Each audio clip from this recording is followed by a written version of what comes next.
World SBK fans around the world, here is your calendar.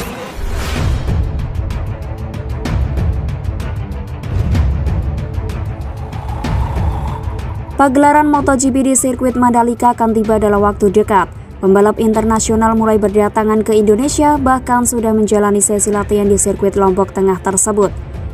Berbagai aktivitas para pembalap itu pun meramaikan media sosial. Sebut saja para pembalap MotoGP yang disambut Presiden Joko Widodo di Istana Negara, sampai Marc Marquez yang sempat menggeber sepeda motornya di jalanan ibu kota. Seperti yang diketahui sebelumnya pada sesi kualifikasi, Fabio Quartararo mencetak sejarah dengan menjadi pembalap pertama yang meraih pole position dalam MotoGP Indonesia di sirkuit Mandalika.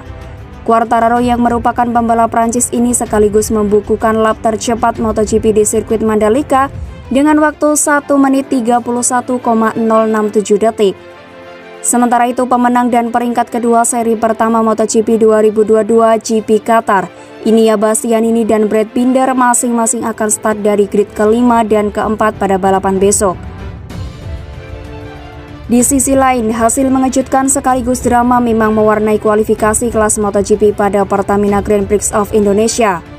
Pada Q1, Marc Marquez tidak mampu lolos ke Q2 setelah hanya menempati peringkat kelima. Juara dunia 8 kali itu tertinggal 0,611 detik dari Francisco Bagnaia yang menjadi pembalap tercepat di Q1. Selain Marquez, nama-nama top lain yang tidak lolos ke Q2 adalah rekan timnya Pol Espargaro dan juara dunia MotoGP 2020 Joan Mir. Pol Espargaro, pembalap tercepat tes pramusim di Mandalika, pertengahan bulan lalu hanya berada di P10 pada Q1. Adapun Mir cuma mampu finish di P7. Mir dan Marquez terjatuh pada lap terakhir Q1. Khusus Marquez, ia terjatuh hingga 2 kali antara tikungan 12 dan 13. Dengan hasil ini, Marc Marquez hanya akan start dari grid ke-15 pada MotoGP Indonesia besok. Seperti yang diketahui, 8 kali juara dunia Marc Marquez mengalami headset pada kecepatan tinggi saat menjalani sesi warm-up praktis MotoGP Indonesia pada Minggu 20 Maret. Warm-up praktis yang awalnya berjalan baik-baik saja, mendadak berubah menjadi mimpi buruk bagi The Baby Alien. Di tengah upaya menemukan setup motor yang tepat pada RC213V miliknya, dia kecelakaan di tikungan 7. Kecelakaan mengerikan itu tidak hanya membuat Marquez terpelanting ke udara, motor balap Honda yang dikendarainya bahkan sampai hancur saat meluncur keras di gravel trap. Marquez sendiri dapat berdiri dan berjalan kaki. Dia lalu dibonceng dengan skuter menuju medical center guna menjalani pemeriksaan. Namun, nomor 93 kemudian dievakuasi menggunakan helikopter medis ke Rumah Sakit Mataram. Kecelakaan itu merupakan yang keempat diderita Marquez sepanjang akhir pekannya di Pertamina Mandalika Circuit sejauh ini. Sebelumnya dia terjatuh di tikungan 11 pada sesi FP2. Spaniard bahkan 2 kali tersungkur di tikungan 13 dan tikungan 12 ketika tengah menjalani sesi kualifikasi pertama atau Q1 MotoGP Indonesia pada Sabtu kemarin. Terjadi saat saya mencoba ketika itu tidak memungkinkan. Maksud saya memang benar semua Honda punya masalah yang tidak kita harapkan. Sepertinya FP1 dan FP3, tapi kondisi treknya campur aduk. Tetapi kita trek benar-benar bersih. Kami banyak kesulitan untuk berkendara dengan cara yang baik, tutur Marquez usai kualifikasi. Di Q1 saya mencoba, saya belum siap. Memang benar bahwa kecelakaan kedua adalah yang saya coba hindari, tetapi saya terlalu banyak menekan. Ketika saya melebar, saya tahu saya berada dalam lap dan peluang bagus. Saya bertahan di dalam tikungan, ternyata ada area yang kotor dan saya kehilangan cengkraman bagian depan atau front grip.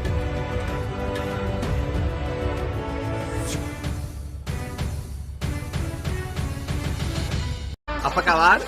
Apa kabar? Persis, aku sayang Indonesia. Coba kalian sebutkan ibu kota Indonesia. Jakarta. Di pulau apa letak sirkuit Mandalika? Lombok. Pernah coba makanan Indonesia nggak? Coba sebutkan. Nasi goreng. Fried rice. Yummy.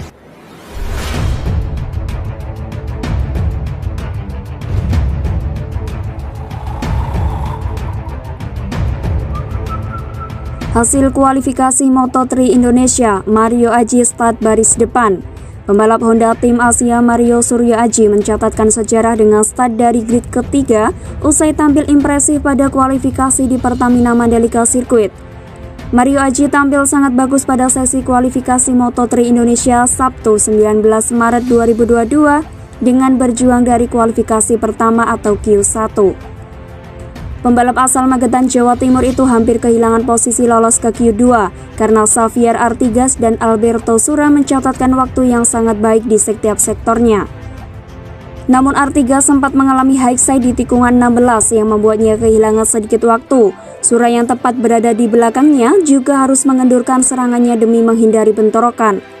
Ini membuat keduanya hampir menempati posisi ketiga dan keempat dalam kualifikasi pertama, yang membuat Mario Aji tetap mengamankan posisinya untuk lolos ke Q2. Pada kualifikasi kedua, Mario Aji langsung memimpin sesi sejak awal, namun itu tak tertahan lama karena dua pembalap CF Moto, Xavier Artigas dan Carlos Tatai memperlihatkan kecepatan yang sangat baik. Artigas dan Tatai terus meningkatkan catatan waktunya untuk mengamankan posisi pertama, tetapi seluruh pembalap memanfaatkan 3 menit terakhir dengan baik, sehingga posisi 3 besar terus berubah, bahkan Mario Suryo Aji sempat terlempar ke posisi kelima. Pembalap jebolan Astra Honda Racing School itu tak putus semangat dan berhasil mendapatkan posisi ketiga pada percobaan terakhirnya di Q2. Hasil ini mencatatkan sejarah dengan menjadi pembalap asal Indonesia pertama di Moto3 yang berhasil start dari front row. Meski pada latihan bebas pertama dan kedua performa Mario Aji kurang memuaskan, nyatanya itu dijadikannya untuk mempelajari banyak hal. Hasilnya pun terlihat di latihan bebas ketiga ketika ia sukses tembus 5 besar dan makin meningkatkan motivasinya. Jelas hasil ini memberikan harapan bendera merah putih bisa berkibar di podium Moto3 Pertamina Grand Prix of Indonesia.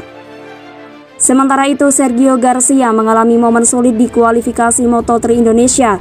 Berjuang dari Q1 dan sempat terjatuh, ia akhirnya lolos ke Q2. Sedangkan di kualifikasi kedua, pembalap asal Spanyol itu berjuang keras untuk bisa tembus 10 besar dan masih bisa memiliki harapan untuk naik podium. Sementara itu, Mario Aji mengaku tanpa tekanan untuk menghadapi balapan kandang Moto3 di Pertamina Mandalika Circuit. Mario sempat melorot turun ke urutan kelima pada detik-detik akhir sesi.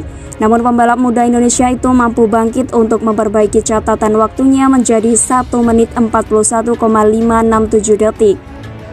Sejarah baru pastinya buat Indonesia, ucap Mario Aji. Sebenarnya ada potensi bagus dari free practice kemarin, tapi Mario enggak pakai fresh tire atau ban lebih segar pada 5 menit akhir. Mario tunjukkan semua potensi hari ini, alhamdulillah berjalan lancar. Buat balapan besok, Mario coba untuk enjoy dan finish balapan.